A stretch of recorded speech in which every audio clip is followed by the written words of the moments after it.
Anil, thank you so much for joining us. We're really grateful that you took the time to join us at the Wharton India Economic Forum. Yeah, my pleasure. So, first of all, congrats on all your recent international success, starting with Slumdog Millionaire and now in the US TV as well. What has helped bring about this transition in terms of the global attention and access to the global audiences as well?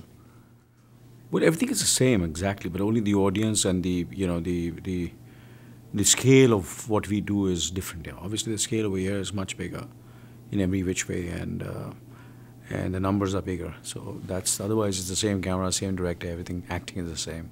The language, obviously, it's English. Both these, Slumdog as well as 24 was in English, and I've been doing films the last 30 years in India in my national Indian Hindi language. Yeah. Okay, and how did this start? Was Slumdog your first foray into international films? Yes. It was the first. So how did the opportunity come about?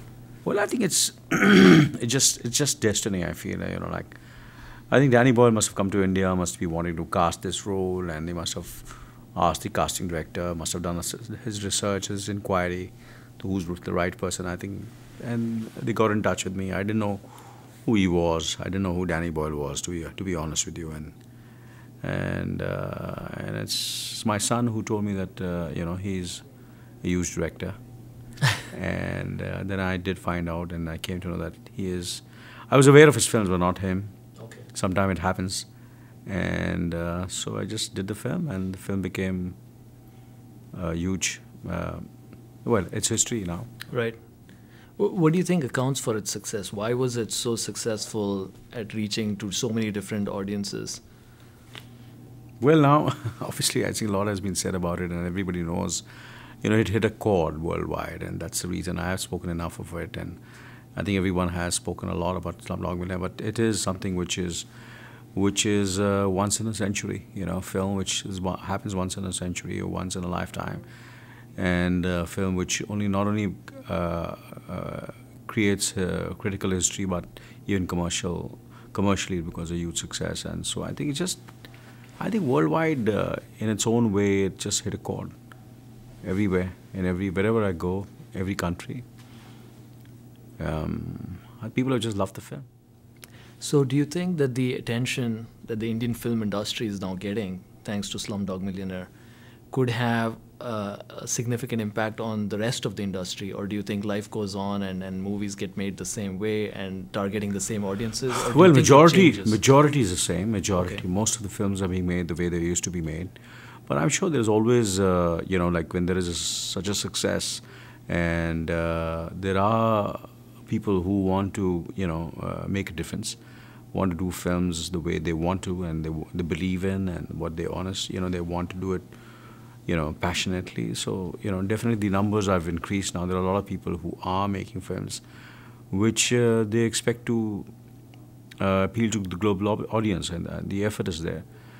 But we have a long way to go. Okay.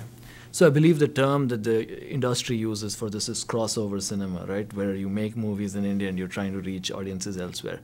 Do you see in your conversations with either actors or filmmakers a greater effort to try and cross over, to try and reach audiences here? I'm sure everybody wants that, Who doesn't want global recognition? Right. So heart of heart, I'm sure everybody wants that. But, and I'm sure everyone is, wanting to do that. And I can see genuine, sincere attempts to do that. And I'm very, very positive and optimistic that it will happen sooner or later.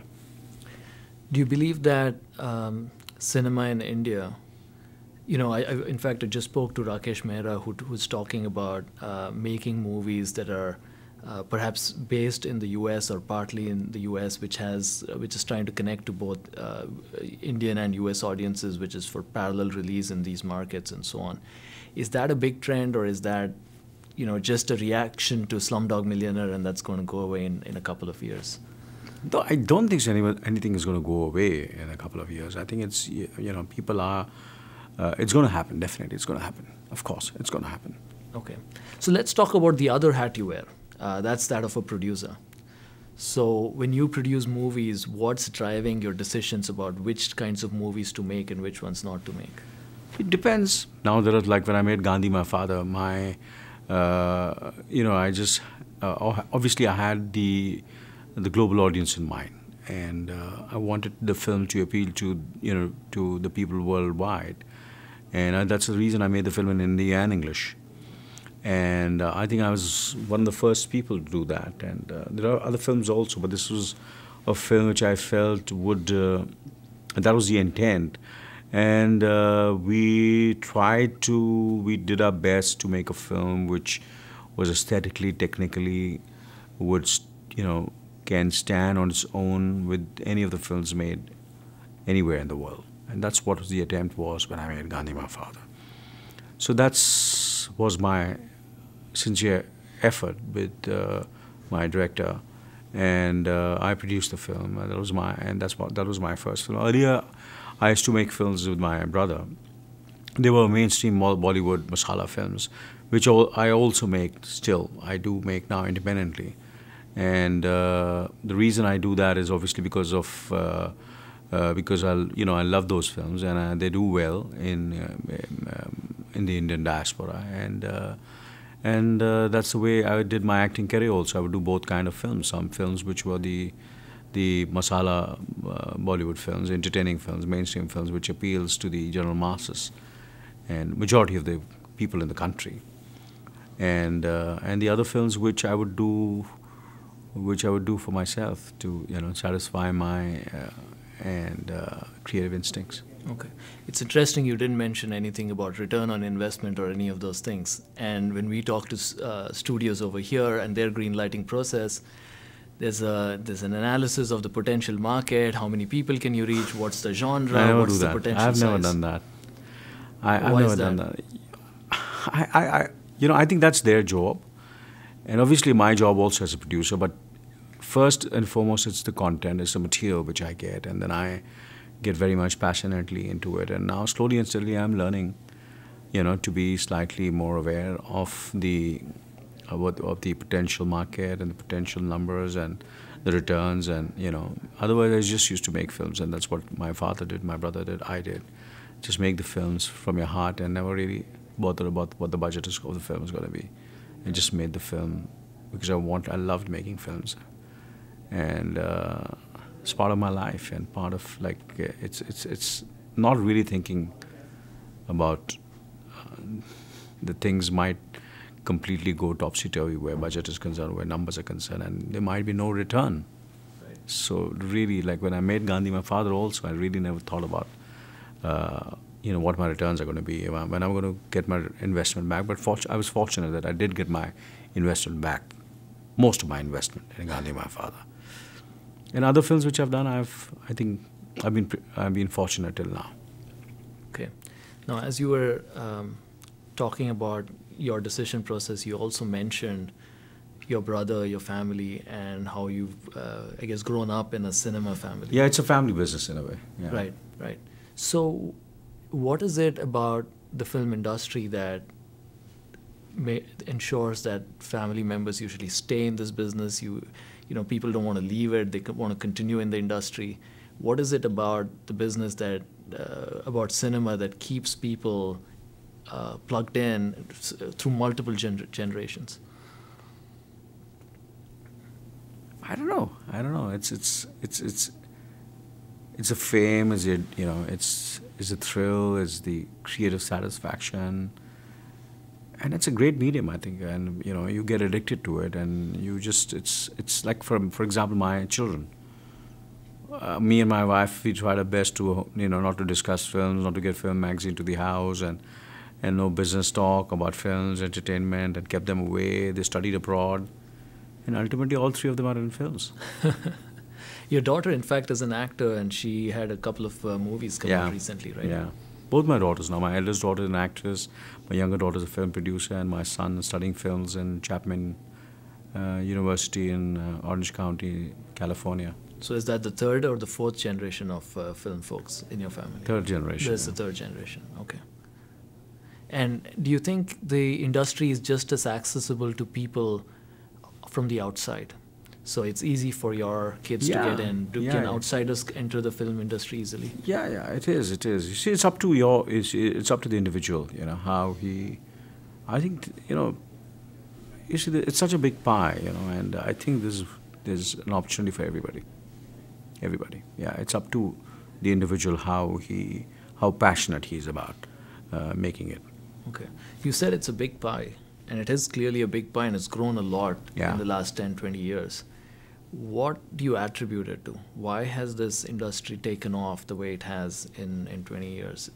Is it where in India? In India, yes, of more course. films being made every year. Yes, of course. The numbers are going to increase in India and in China. These are the two countries I feel by 2050, I think, will have the maximum numbers. At the moment, it's United States, North America, and the films made in Hollywood. Do the maximum number of business, and the business more is in North America and basically. But then the second was Japan, and then came the other countries. But I think by 2050, I think China would be number one, India would be number two, where you would get the maximum revenues from. I think so. I'm very, very positive about it. Because of the, well, I think by next year there'll be about 1,000 screens more in India. And in China, obviously, the screens are growing every day. So, like looking at the population and looking at the consumer market in both these countries, I think hopefully these two countries would, I think the entire focus of all the studios and everybody is, and I think Asia will be the biggest market. Do you think, we always talk about the Indian film industry learning some things from, say, Hollywood and elsewhere. You're talking about China and India being big. Do you think there's something that the other industries can learn from the Indian film industry, for example? Say, you're among the few who has worked in both the industries. Is there something that maybe the filmmakers in the US and elsewhere can take from Yes, of course. India? Of course. The first thing they can take is, and we don't use lawyers so much. Okay. Everything is, it's trust. Trust, yeah. So, well, of course, we can take, it is trust, but and there's a good side to it and there's a bad side to it. But otherwise, a lot of time and energy and effort can be saved, with trust. And that's the old school, which is always the best school, I feel. It's that when you trust, you do a deal just shaking hands, That's the first thing, I think. I think that'll be great. And the rest is, of course, otherwise